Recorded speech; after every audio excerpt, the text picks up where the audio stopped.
Hi there, this is Lucius Laframboise from ENG Suite, and today we're going to learn how to check if any value has been entered into an input box. Now this is incredibly helpful later on when you are creating things, because let's say you want some sort of a default calculation to happen, so something other than a default value that could be entered.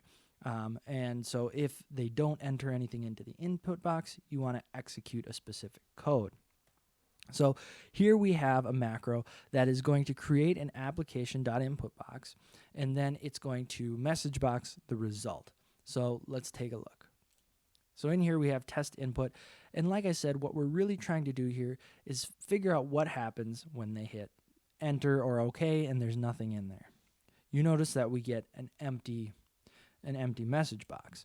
So what that means is the output actually equals an empty string. So if we want to execute certain code when an empty string is entered, when nothing is entered, we can do if output equals empty string, so just two quotation marks, then, and then we'll do an end if here, then we execute this code. So I'm going to message box,